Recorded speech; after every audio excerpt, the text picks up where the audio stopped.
कराची में बादल फिर बरसने लगे, बारिश रुकने की सब पेश गोइयां और अंदाजे गलत। बादलों का सिस्टम मजीद मजबूत हो गया। PAF फैसल बेस पर आज सबसे ज्यादा 130 मिलीमीटर बारिश रिकॉर्ड। कमिश्नर कराची के गैर जरूरी घरों से ना निकलने की ताकीद।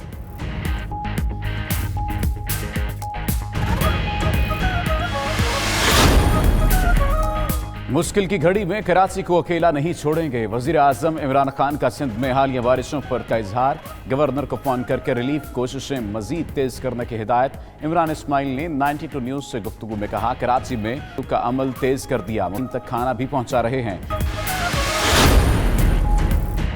92 न्यूज ने अवाम की आवाज उठाई तो बिलावल भुट्टो को भी ख्याल आ ही गया, लेकिन घर से बाहर आकर अवाम की बांटने के बजाय सोशल मीडिया पर तसल्लियां देने लगे।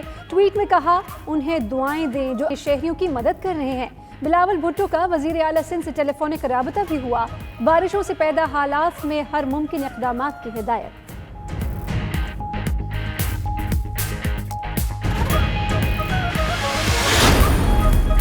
MQM का कराची को करार देने का मुतालबा। खालिद मकबूल सिद्दीकी का कहना है, कराची का इंफ्रास्ट्रक्चर बारिश बर्दाश्त नहीं कर सकता। वजीर आजम पाक फौज और NDMA को जिम्मेदारी दें। वफाकी वजीर अली जैदी ने ट्वीट किया, कराची वालों पर फिर है, नशेबी इलाकों का क्या हाल है। हुकूमत ने ही नवाज शरीफ को इजाजत देकर बाहर भेजा, अब उनकी सेहत पर सियासत कर रही है। शहबाज शरीफ की मीडिया टॉक, बोले APC में तमाम सियासी जमातें शरीक होंगी। नैब वाले तमाम कोशिशों के बावजूद एक धेले की भी साबित नहीं कर सके।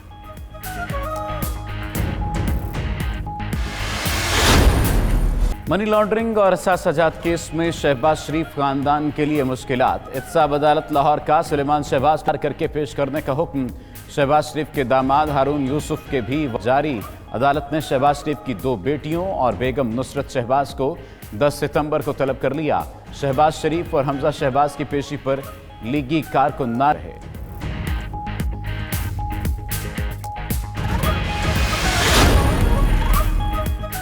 पहले यूनिवर्सिटी, फिर कॉलेज और बाद में स्कूल खोलेंगे। NCOC ने तालीमी इदारे मरहलावार खोलने की तजावीज़ पेश कर दी। वज़ीर तालीम शफकत महमूद कहते हैं, हतमी फैसला 7 सितंबर को इजलास में किया जाएगा।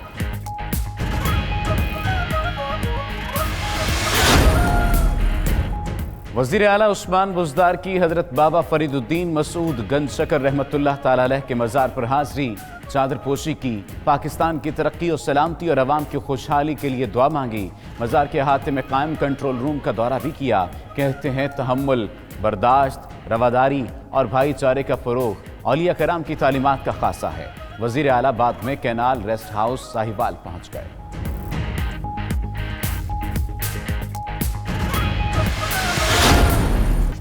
और टेस्ट सीरीज हाथ से गई, अब T20 सीरीज में किस्मत आजमाई होगी। पाकिस्तान और इंग्लैंड के दरमियान पहला T20 मैच कल खेला जाएगा। Day and night match Pakistani वक्त के मुताबिक रात 10 बजे शुरू होगा। कौमी टीम का मैनचेस्टर में प्रैक्टिस सेशन। उधर इंग्लैंड के जैसन रॉय इंजरी के बायस सीरीज से बाहर हो गए।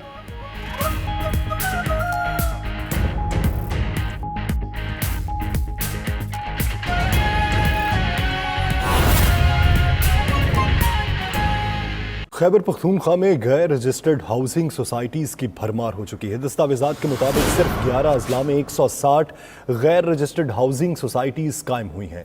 इसी हवाले से मज़ीद तफसीलात जानेंगे अपने नुमाइंदा ज़ीशान काकाखेल से। ज़ीशान काकाखेल, कहिएगा कि गैर रजिस्टर्ड हाउसिंग सोसाइटीज़ के खिलाफ अब तक एक्शन क्या लिया गया? देखिए, खैबर पख्तूनख्वा के सिर्फ 11 अजला में गैर कानूनी और गैर रजिस्टर्ड हाउसिंग सोसाइटीज़ की भरमार है।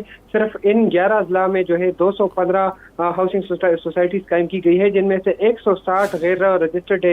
ये न सिर्फ गैर रजिस्टर्ड है, जबकि ज़राए के मुताबिक इसको ज़री ज़मीन पर जो है तामीर किए गए हैं। इसके साथ साथ अगर अजला की बात की जाए तो डे खान में सबसे ज़्यादा 33 गैर रजिस्टर्ड हाउसिंग सोसाइटीज़ कायम की गई, जिनके खिलाफ हुकूमत कोई कार्रवाई नहीं करे। इसके साथ साथ मर्दान में 29, एबटाबाद में 19, पिशावर में 32, बनू में 7 और सवात में भी 16 ऐसी हाउसिंग सोसाइटीज है जो रजिस्टर्ड नहीं है।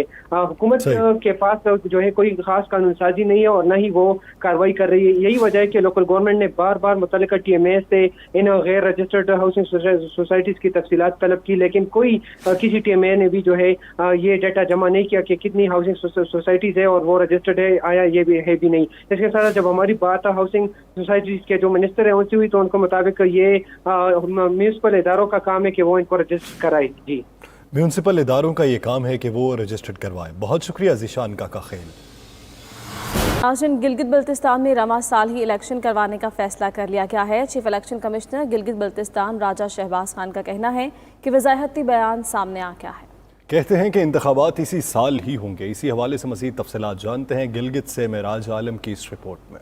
Chief election commissioner Gilgit Baltistan राजा शहबाज खान ने इलेक्शन 2020 रवां साल में ही मुनक्किद कराने का इंदिया दे दिया। वीडियो पैगाम में कहते हैं कि सूबे में साफ शफाफ इलेक्शन रवां साल मुनक्किद कराए जाएंगे। इलेक्शन का प्रोसेस आज से स्टार्ट हो गया है, तो इंशाल्लाह इसी साल अल्लाह ने खैर किया तो हम साफ शफाफ और आज़ादाना इंतखाबात हम कराएंगे, जिसके लिए भरपूर तैयारी हम कर रहे हैं। Chief election commissioner Gilgit Baltistan का कहना था कि इलेक्शन की ताखीर की वजह सूबे में इलेक्शन के हवाले से कानून न होना था। 5 दिसंबर 2017 से जुलाई 2019 तक चीफ इलेक्शन कमिश्नर की तैनाती भी मसला बनी रही। उन्होंने कहा कि साबिक हुकूमत की मुद्दत पूरी होने के बाद इलेक्शन के इनेकाद के लिए 1 माह और 7 दिन का टाइम मिला, जिसके तहत 18 अगस्त को इंतखाबी शेड्यूल जारी किया गया।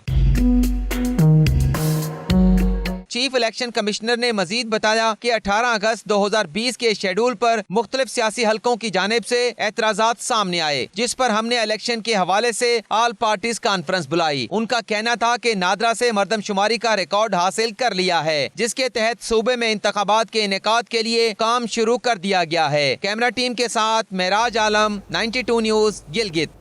लाहौर की एहतसाब अदालत में शहबाज शरीफ फैमिली के खिलाफ मनी लॉन्ड्रिंग केस की समाअत। शहबाज शरीफ अदालत में पेश हो गए। अदालत का हमजा शहबाज को भी पेश करने का हुक्म।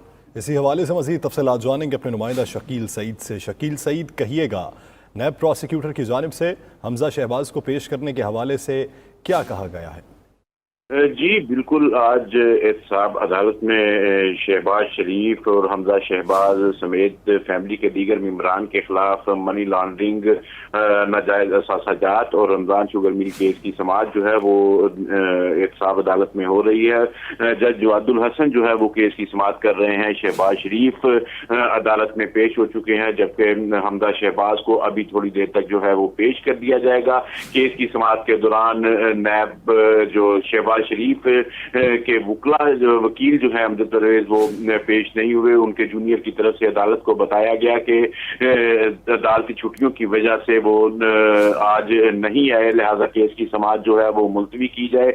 जबकि नैब प्रोसिक्यूटर का अदालत में कहना था कि अभी केस की समाअत को जो है वो मुलतवी ना किया जाए, इस पर जो है वो जिदा की जाए और तलब किया जाए दीगर गवाहान को भी, और ताकि केस को जल्द अज जल्द जो है निपटाया जा सके। अदालत के रूबरू आज शहबाज शरीफ ने अपना मौक़िफ़ जो है वो भी बयान किया अदालत में, और अदालत को कहा कि जो केसेस मेरे ऊपर बनाए गए हैं वो झूठ पर मबनी है।